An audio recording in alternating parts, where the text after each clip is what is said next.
Hey everyone, welcome back to my workbench. So tonight I got some work done before I start taking this video. Hit my own glasses. This is the version 3.0 of the Pro Stick Dual, overlay compatible. So I just wanted to show every controller I make, I do test. This is the Atari Max cartridge. I've heard it's getting really hard to get, so I might reach out to who made the Atari Max and introduce myself and say, hey, I got some 5200 fans out there. Let's see if we can actually get some of your carts made.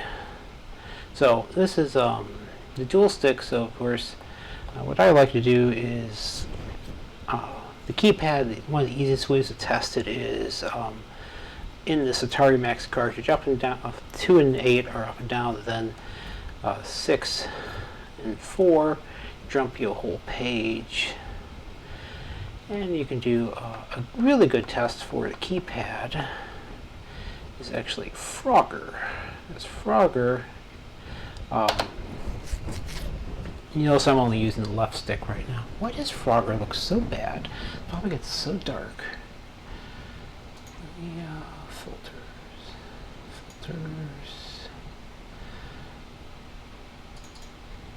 Bump the cam up a bit. Okay. I should call it my Frogger filter there, so you can actually see it. Alright, so one of your options is you can see the star. You can choose fast or slow, and you can choose joystick or keypad, and of course this lets you control my little froggy friend using just the keypad. And you can of course make sure that everything is kosher. So that works. And then this is a dual stick, so there's 2 games which use dual stick, and one of them is Star Castle, I think, if I remember correctly.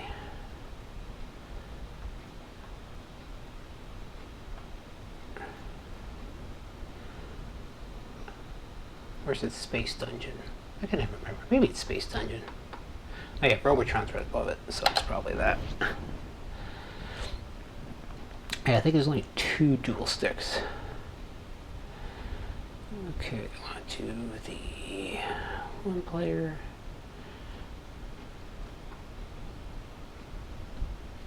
Press start for 1 player start. Okay. Again. Very challenging game, this Space Dungeon.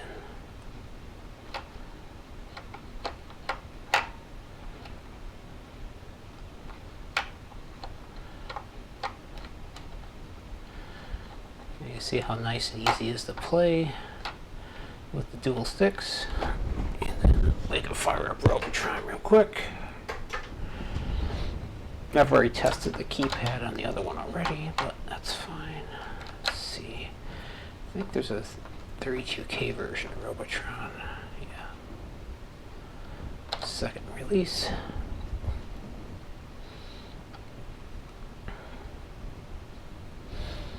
It's my birthday tomorrow. Turning 51. Oh my goodness, I can't believe it. Alright. In just a minute, I'm going to finish sealing this up. Well, I gotta, one thing I need to do is finish putting it in the enclosure, but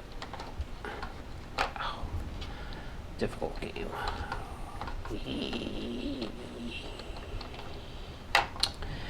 Robotron's a bear man.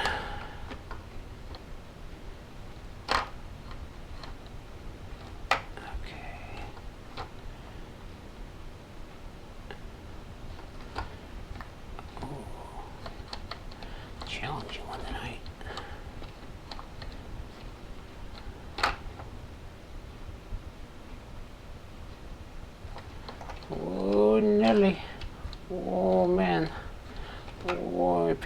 person.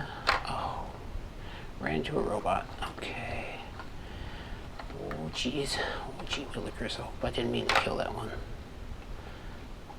Oh, I just ran into someone. And it's game over. So, this is done. And again, finishing up this one tonight, shipping it out. I have 2 more controllers, but they're single sticks, so a lot easier than these guys. I had 2 dual sticks in a row, which is like making 4 controllers. So those will be done next day or 2. Probably not tomorrow because it's my birthday. And then I'll finish off the wiring on the television. So this added, someone just asked 5th person to be added to the list. So I'm putting a link down in the description of how to add your name to the list. And I'll just have your first name and last initial, and you can see, as I add to the list, you can see who's on the list so far. So you know you're added to it in case I don't respond to your email. And I'm thinking, I'm going to get this wired up by the weekend and then do some testing with it and then have an initial release. Price-wise, I still haven't worked it out yet. I'm thinking in line with my existing controllers, like the 129 range, somewhere right in there. So I think that'll be around the same price point, unless I figure out the labor is like crazy hard on this little guy. So soon, so probably a week or so. I only have parts on hand for 4, I think. Yeah. And then I'd have to order, if it sells really fast, I'll of course have to start ordering parts right away. But this is that's what's up next. So when I do finish up these controllers, I have people ask me what potentiometers I use in here. Not pots, but the capacitors I use in here. And that's not an easy question to answer. For the reason I've actually had to change 3 times already, and even like from lot to lot on the parts I use, when the potentiometers come in, I do get variation from lot to lot. So sometimes I have to like trim it, like I take measurements on a lot of parts, and they usually follow pretty close together on one lot. And then I have to figure out the value. And the key is you can't use those 5K or 10K pots because you'll never get enough capacitance in there for it to work. You have to swap it out with 1 meg pots, which I do. And the reason they're 1 meg is, 1, it's the biggest I could find, highest value. And 2, even though the original 5200 was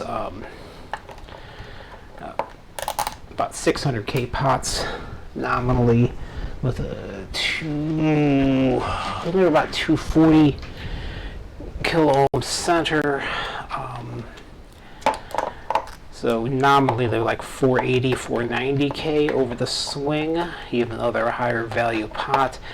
Since you're only swinging through about just under 90 degrees when you tilt the controller, you need that 1 meg to get there. And then I have to add, depended on all the version 1 and 2 controllers were, the pots are actually externally mounted over here, and they had a lower nominal resistance at the center. I am not liking this. Get down there. I always test these after I put them together too, just to make sure nothing gets mushed up. There we go. That's what I wanted. That way nothing goes flying around. But yeah, with but even using these, I found these nice 1 meg pots, but I have to do a bit of mod work to get them in here. They're cut and they're pressed. I have to modify the plastic parts of the joystick. It's not like a drop-in kind of thing. You have to do a bit of mod work. So if you try to make one of these yourself, it's going to be more work than you think. So it took me about 3-4 months. Well, actually, it was a couple of years, to be honest with you, in terms of like total development time. But like when I finally had the epiphany of how to do it, it took about 3-4 months to get there. And then after that, it was like even then, I was 8-9 months into building these controllers till I finally found the pots that would mostly fit. And then you have to do about the first batch of parts that had came in at where'd they come in at? They came in at about 1.02 meg, and that worked out. I needed 100 nanofarads, and then the second lot of parts that came in, I had to drop it down to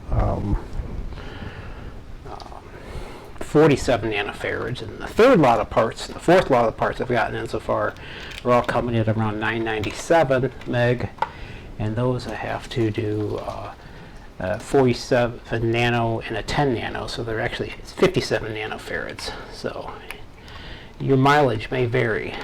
It was very frustrating developing this. I mean, I thought I was getting close, and then it didn't work, and I thought I was getting close again, and it didn't work, and I finally figured out the magic sauce to get it to work. So just to warn you, it's not going to be an easy road to actually get everything tweaked in right. And the key now is, because I do a complete potentiometer replacement, I can use the adjustment system built into the joystick itself. So I have a good 20 degrees or so of adjustment, so I can tweak them in just right.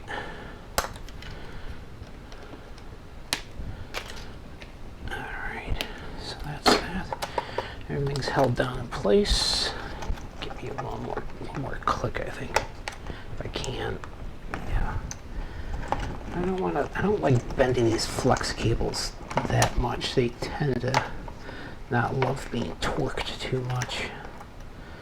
Anyway, you know what? I think I'm gonna redo this one.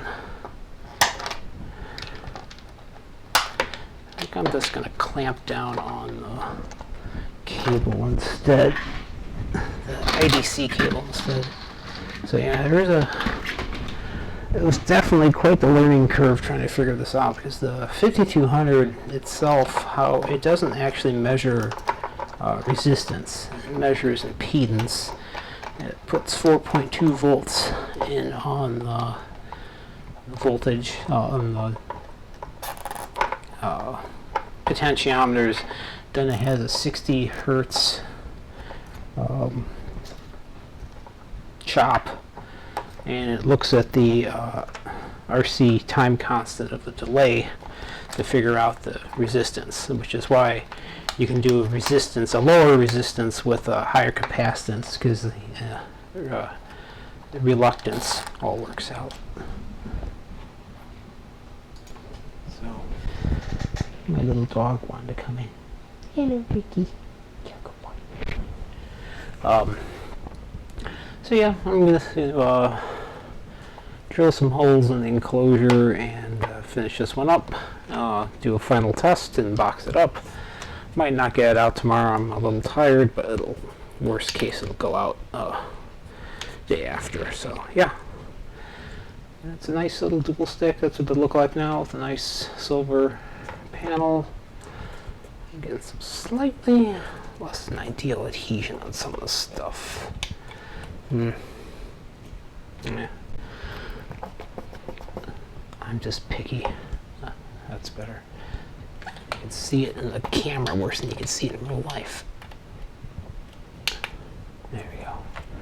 But yeah, it's almost ready to go. Just have to finish putting it together, boxing it up, and off she goes. everyone, thank you for watching, and watch out for that Intellivision True 16 arcade controller. That'll be out. I'm probably going to have a first run, I'm hoping, next week or so, unless something doesn't work.